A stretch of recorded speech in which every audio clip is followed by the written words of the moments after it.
À son arrivée, le patron du portefeuille a eu droit à une brève présentation de la CEP Congo, lui faite par son directeur général Kwame Joseph, en tête de son comité de gestion.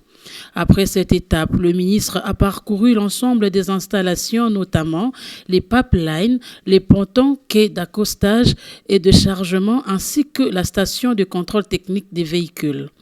Au terme de cette visite, Jean-Lucien Boussa a indiqué qu'il était important pour lui de s'enquérir de l'état des lieux de cette société pétrolière qui doit revenir à 100% à l'État congolais d'ici le 31 décembre 2025.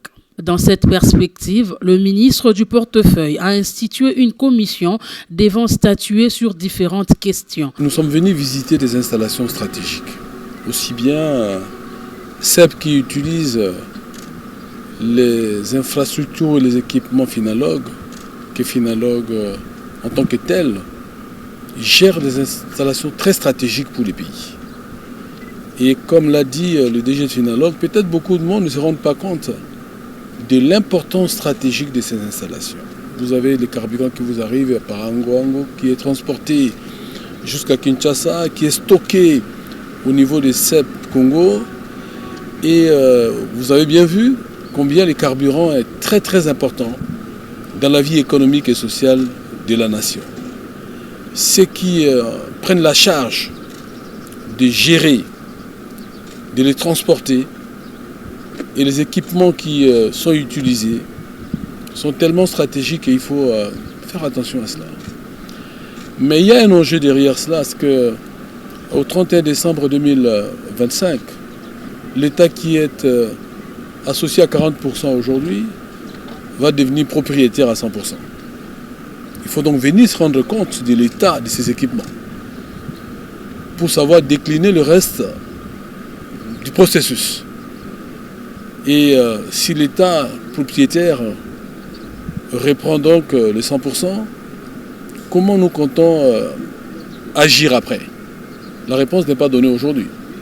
Mais nous allons assumer en toute responsabilité pour que ces équipements stratégiques, ces sociétés stratégiques puissent être au service de l'État.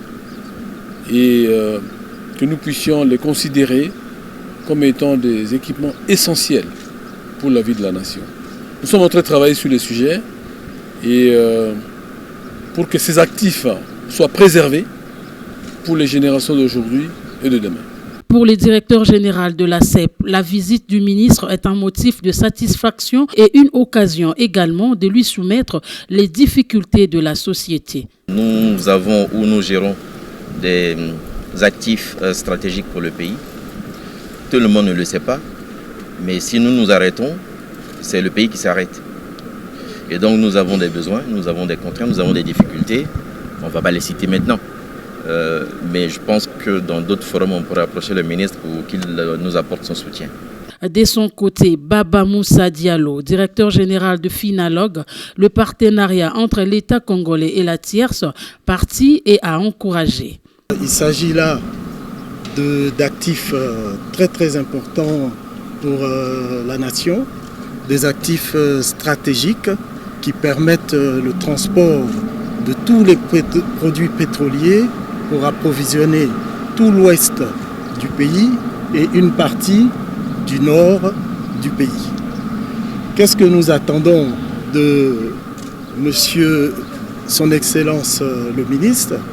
C'est de rester attentif à nos messages pour préserver ce bijou stratégique, pour continuer à rester, comme il l'a dit, auprès des opérateurs économiques, continuer à nous assister et comprendre que nous travaillons tous en bon partenariat public-privé dans l'intérêt de la République du Congo.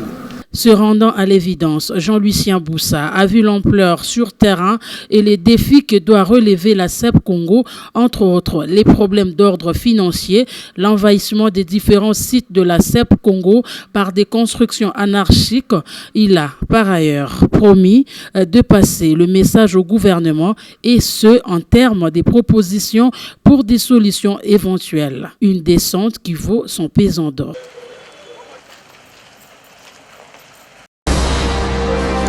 Abonnez-vous massivement à Gombo News.